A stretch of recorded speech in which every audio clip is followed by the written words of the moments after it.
Norway owns a piece of Apple, a piece of Microsoft, a piece of Amazon. Saudi Arabia owns stakes in Uber, Nintendo, and countless others. Singapore owns thousands of companies across 6 continents. What do they all have in common? None of this was decided by markets. All of it was decided by governments. This is AxisShift. And before this video ends, you'll understand why the world's largest investors are not hedge funds, not private equity firms, not Wall Street banks. They are governments. And most people have never thought about what that means. For centuries, governments made the rules. In the 21st century, they are increasingly becoming the market.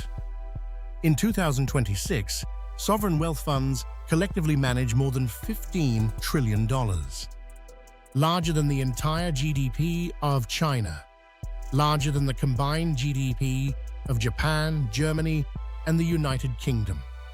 The largest single fund, Norway's government pension fund Global, reached $2.1 trillion in March 2026, more than the entire GDP of Spain. And here is the number that stops people mid-conversation. Norway owns approximately 1.5% of every listed company on Earth. Not a hedge fund, not a billionaire. A country of 5 million people. Every share, every vote, every seat at the table. Through their government.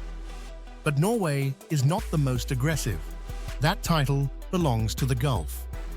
Saudi Arabia's public investment fund is targeting $2 trillion by 2030.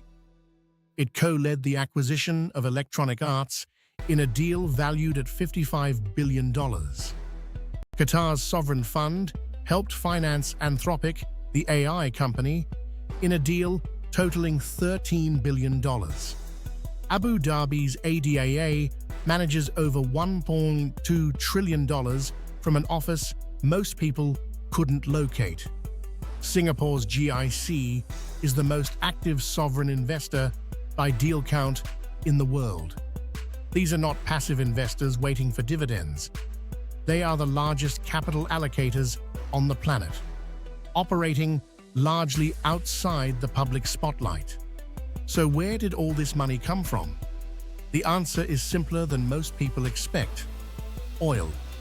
The Gulf states discovered that selling hydrocarbons to the world generated more money than their economies could absorb. So they created funds to invest the surplus. Norway did the same, taking revenues from its North Sea oil fields and placing them into a fund designed to outlast the oil itself. Singapore took a different route, building its funds from foreign exchange reserves accumulated through decades of trade surpluses. The source differs, but the logic is the same. National wealth, managed like the world's most powerful investment firm. And here is where the story becomes something larger than finance. Every share is a vote. Enough shares, and you don't just own part of a company. You influence its future. Saudi Arabia is building a futuristic city while buying stakes in sport and technology.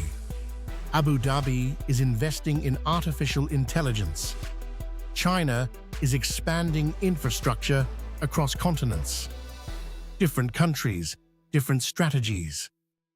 The same idea. Capital has become an instrument of national power. We used to think governments made the rules.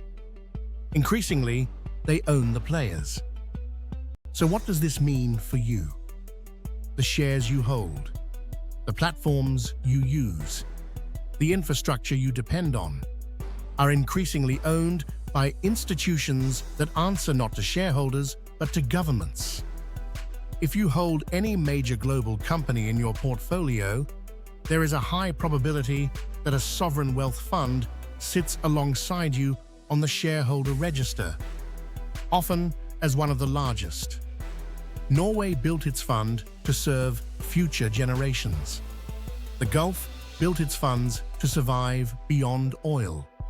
Singapore built its funds to amplify national economic power. They all built them quietly.